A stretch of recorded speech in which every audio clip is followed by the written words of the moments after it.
ইয়েমেনের বন্দর নগরী মোকাল্লার কাছে সংযুক্ত আরব আমিরাত একটি গোপন কারাগার পরিচালনা করছে বলে অভিযোগ তুলেছে দেশটির এক জ্যেষ্ঠ কর্মকর্তা। সংবাদ মাধ্যম মিডল ইস্ট মনিটর এক প্রতিবেদনে এ তথ্য জানিয়েছে। দক্ষিণ ইয়েমেনের মোখাল্লা শহরের কাছে আল রায়আন বিমান ঘাঁটিতে আমিরাত গোপন কারাগার চালাচ্ছে এমন অভিযোগ তুলে সৌদি সমর্থিত ইয়েমেন সরকার দাবি করেছে সেখানে বিস্ফোরক ও ববি ট্যাব মিলেছে।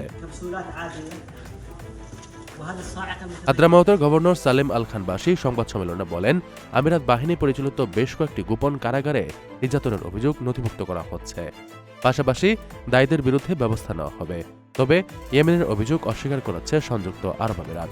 মঙ্গলবার এক বিবৃতিতে দেশটি জানিয়েছে, হাদ্রামাউতের গভর্নরের বক্তব্য ইচ্ছাকৃতভাবে বানোয়াট এবং ভুল তথ্য ছাড়া আর কিছুই নয়। আমিরাত আরও জানায়, যেসব স্থাপনার কথা উল্লেখ করা হয়েছে সেগুলো মূলত সামরিক আবাসন, অপারেশন কক্ষ ও সুরক্ষিত আশ্রয়কেন্দ্র। এর মধ্যে কিছু স্থাপনা ভূগর্ভে অবস্থিত, যা বিশ্বজুড়ে বিমানবন্দর ও সামরিক স্থাপনাগুলোর একটি সাধারণ ও সুপরিচিত বৈশিষ্ট্য।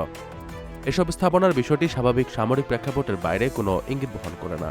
এদিকে যুদ্ধ ও নিরাপত্তাহীনতার মধ্যে ইয়েমেনের মানবিক পরিস্থিতি আরও ভয়াবহ হচ্ছে।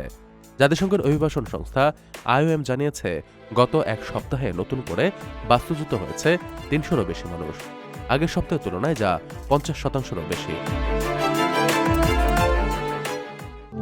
প্রবাসীদের জন্য নির্মাণ হচ্ছে দেশের প্রথম স্মার্ট সিটি, যেখানে থাকছে স্কুল, মসজিদ, হাসপাতাল, সুইমিং পুল, হেলিপ্যাড, পাঠাগার, জিম, সুপারমার্কেট, শিশু পার্ক সহ সকল নাগরিক সুবিধা। মাত্র ৩০ লাখ টাকা বিনিয়োগে মিলছে আকর্ষণীয় ফ্ল্যাট। প্লাটিনাম ইনভেস্টরদের জন্য ঢাকা বিমানবন্দরে VIP প্রোটোকল সুবিধা। বিস্তারিত জানতে যোগাযোগ করুন স্ক্রিনে দেয়া হোয়াটসঅ্যাপ অথবা ইমো নাম্বারে।